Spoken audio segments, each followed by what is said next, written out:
Alright, hello everyone. Welcome back to another video. Today we'll be going over how to implement a hash map. So now we first have to go over what a hash map is and how you use it. So the most basic definition for a hash map is it's a data structure that stores key value pairs. Alright, so hash map is a data structure that stores key value pairs. But what does that mean?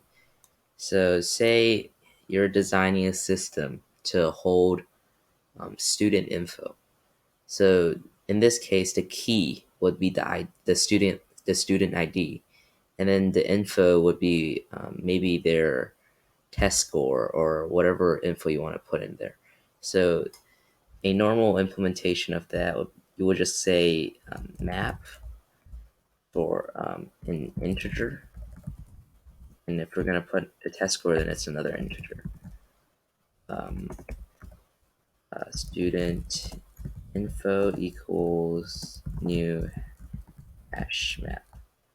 So usually that's what you will put, and this right here specifies the type, and that's just a standard hash map instantiation.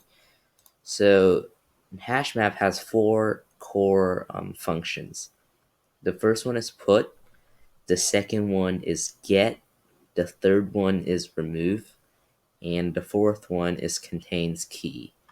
And then another important one is size, but obviously every data structure has a dot size or dot length.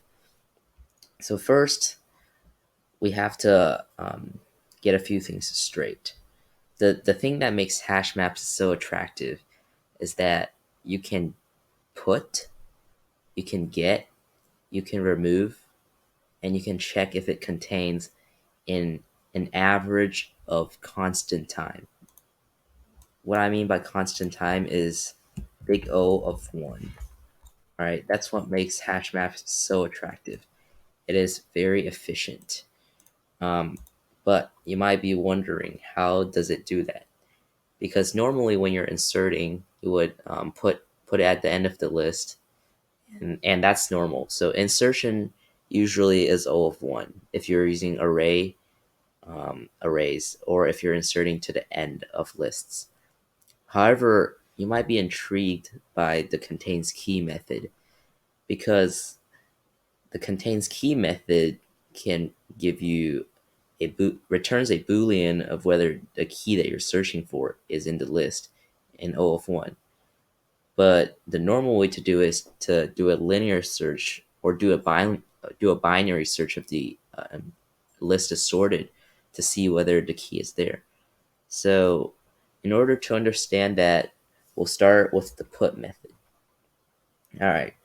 So if you are reading the name HashMap, this word right here gives it away pretty fast that you will be hashing. Now, the way you hash depends. You can hash in any way you want, but Java has its own hash code method for every single object. That means even if you create an object, there will still be a hash code method. So what this does is it generates a number. Sometimes it collides, which means it's not unique, but it generates a number. It's unique enough, right, that you can use to put into your an array or a list. So we're talking about implementation today, which means obviously we won't be doing some sort of instantiation like this. Instead, we'll be making our own HashMap class. So if you can think of one data structure that has a insertion and extraction of 1, it's basically an array, right? So you can insert values into an array O of 1 by using its index.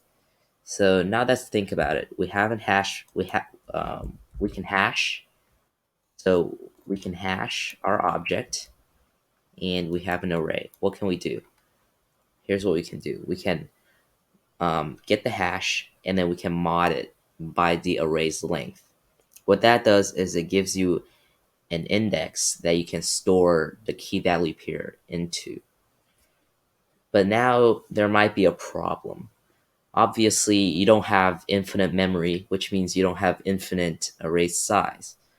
So then a problem occurs. What if you have a hash collision?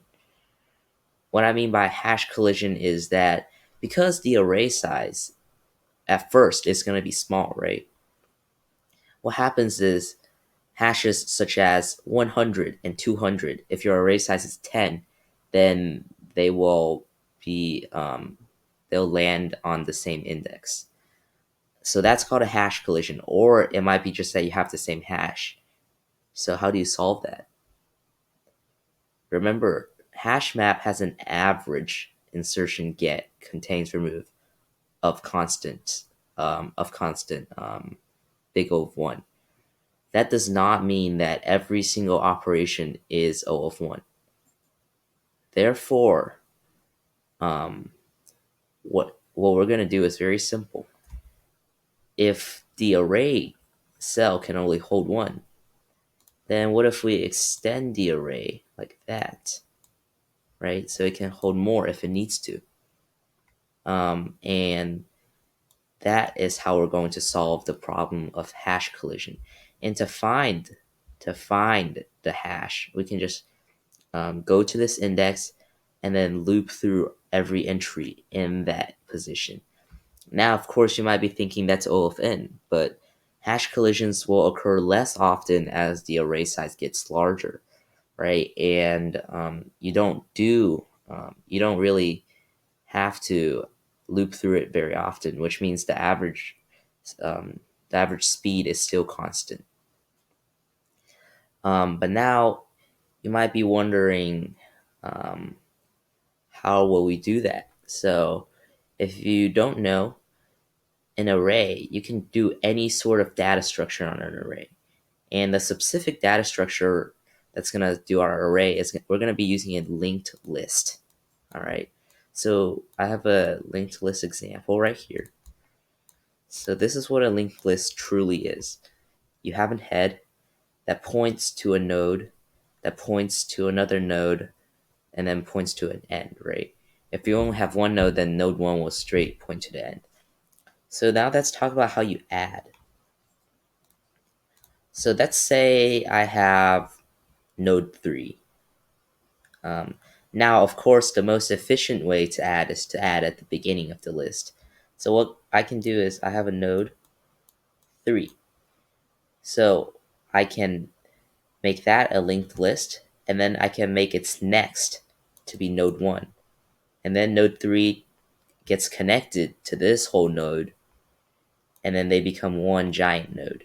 So linked list has um, instance variable inside of it, next, that points to the next node.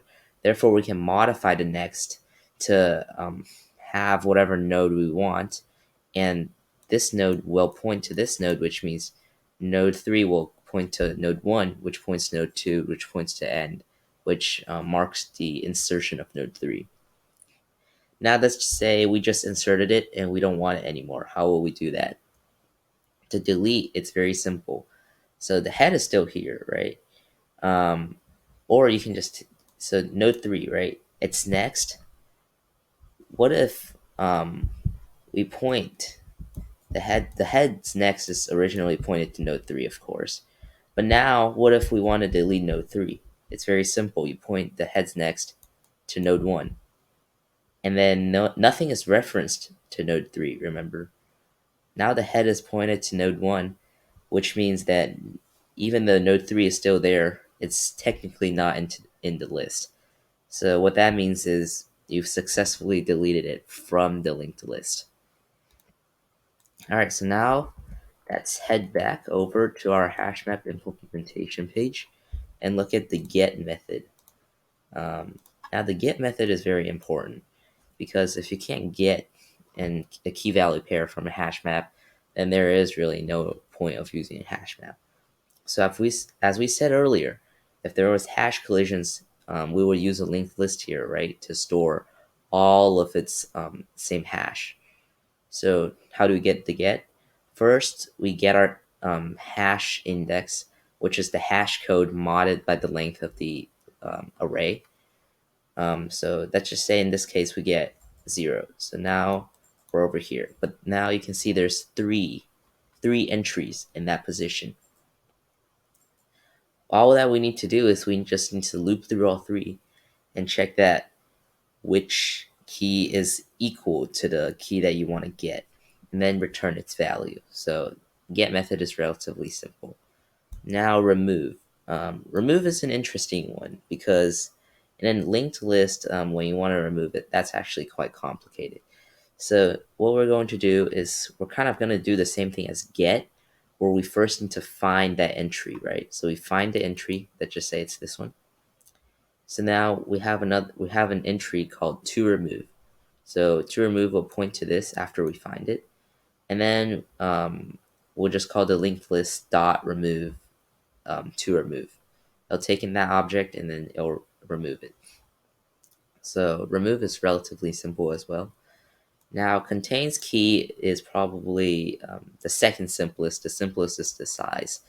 But basically, the contains key, what it needs to do is, if it has the key, then it returns true.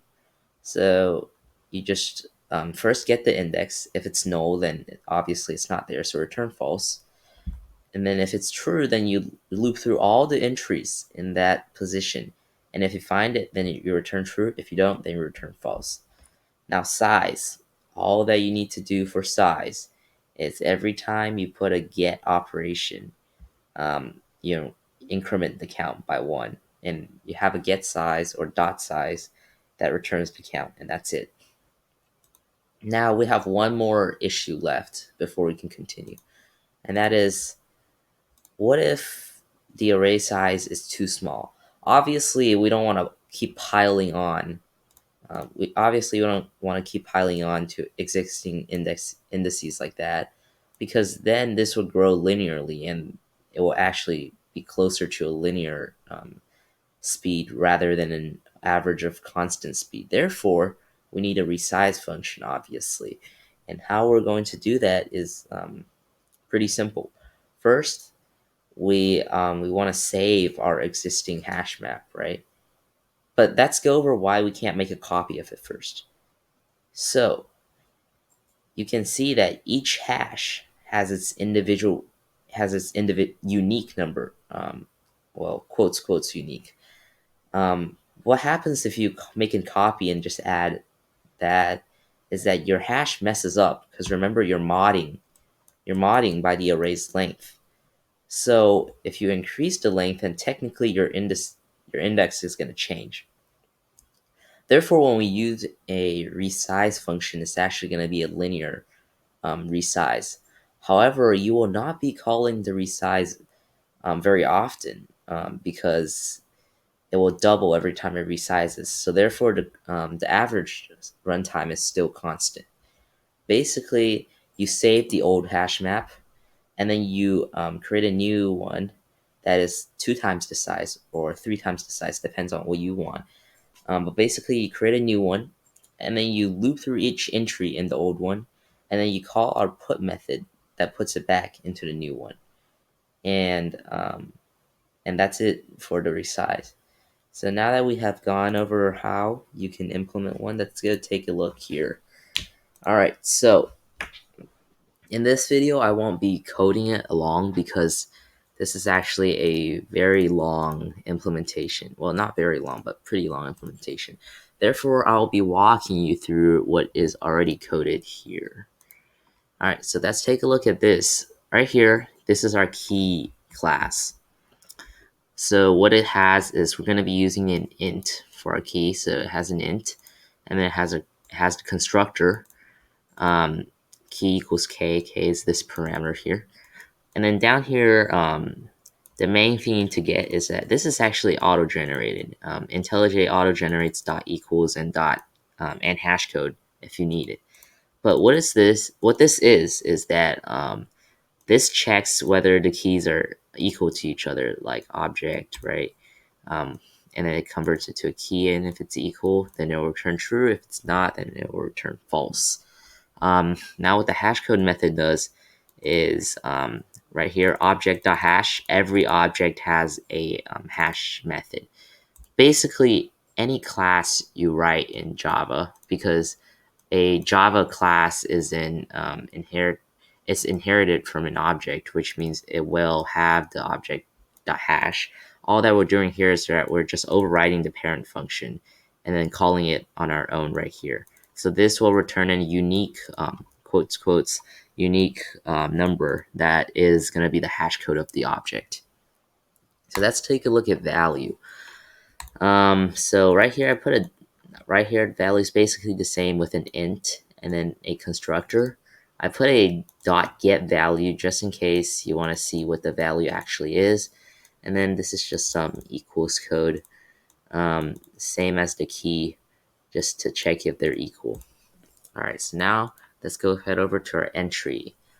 Our entry is just a simple class with a key and then a value with a constructor key for key and value. Now note they are public because basically I didn't want to make a get key get value function. Therefore, you can just refer to entry.key or entry.value. All right, so now let's go head over to the important part, and that's HashMap. I named it HashMap imp. You can name this whatever you want. Basically, as I said here, we're going to be using an array of linked lists. If that sounds a little confusing, it's basically in each array, it's a linked list. So normally you would say int array, right? What that means is in each array cell, it's an integer. So by saying linked list array, we're just saying in each cell, there's going to be a linked list. I hope you get it. I hope that example explains it to you. So now we're going to set the size as 2. Remember, it will resize. So you probably don't. It will resize, which means that it won't get called very often. The smaller it starts, the faster it will resize. But even though resize is linear, the average runtime is still constant. All right, so just an empty constructor because why not? But now here, public void put, right? This is our put method. So obviously taking a key, taking a value. Right here, also have the size of the hash map. So if the size is bigger than hashmap.length, we'll just go ahead and resize it, and then I'll walk you through what the resize is later on. But you know that it's going to resize if it goes over. Now we have the index, right? So we get index. I should probably show you what get index is, which is down here. Get index, right? Remember when we had the hash code function for the key? It basically returns the hash code. But then here, get index, we're going to mod it by the hash map's length, which gets you a valid index in the array. Okay, so what this does right here is it checks if, okay, because right here, when you instantiate this array, all of the cells are null, right? Because it's not a primitive. Linked list is an object. Therefore, it's going to be preset it to a null. Therefore, that means if it's null, that means nothing is there. So we're just going to make a new, we're going to actually instantiate the linked list there. So it's not null anymore. It's just going to be empty. So, and then we're going to add our entry, right, with the key and the value. And then we're going to add 1 to our size, and we're going to return. Okay, and else, which means if it's not null, which means there's a hash collision, which means there's already existing keys there. What we're going to do is first we have to check whether there is an existing key that's the same. Because the way a hash map works is if there are 2 same keys, then the latter value will return the earlier value. So first we check whether there is or isn't a key with the same thing.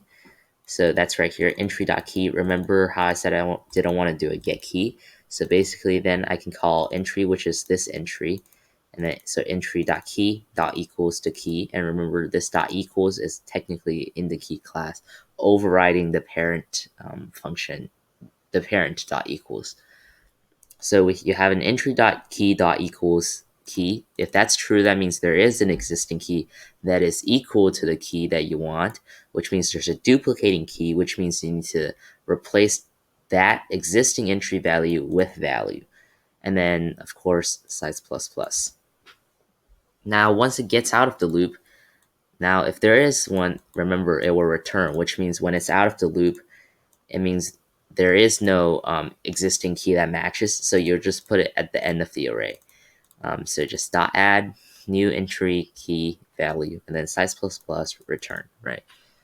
Okay, so now that is the bulk of the put method. That's probably, or at least I would say, the hardest method in here.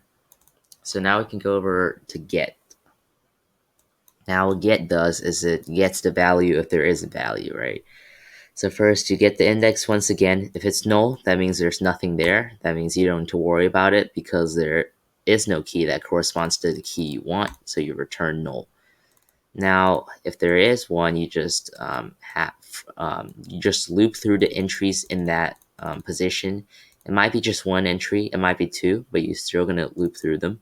And if you find a key that's the same, then you'll return the value. If not, then you return null. Because remember, this key can have a hash collision with existing keys. So it's important that if you don't find it, you still return null here. Now let's go over to remove. Remove is relatively simple. Oh, actually not very simple. But basically the idea is the same. You first get the index. If it's null, that means there's nothing to remove. Or that means that this key is already not in the hash map. So your return. So now we have an entry to remove or preset it to null.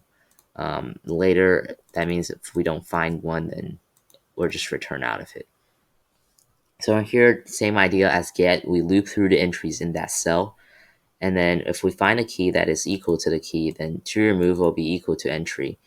At this point, you can actually just break because every key value is going to be unique. So once you find one, you can break out of there.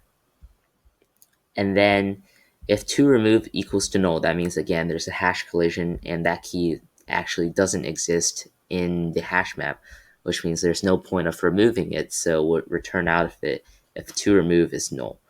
Now if it's not, then we need to remove it. So hash map at index.remove to remove. Okay, now let's go over contains key. Contains key is pretty interesting in a way, because normally you might think it's OFN, but the average runtime is constant. Basically, the idea is the same as the get. However, if there is the key, you're not returning a value, you're returning a Boolean. If you find the key, then it's there, so you return true. If you don't find it, you return false. Same idea, you loop through the entries in that index position. Now, resize. So, first, you want to have the old hash map, right? Because when you do a new linked list size times 2, you're actually clearing every single value inside of the existing one. So this kind of acts as a temp. So now we have to reset size to 0. Actually, when we do remove here, if we find one, we want to do size minus minus, because now the size actually decreased.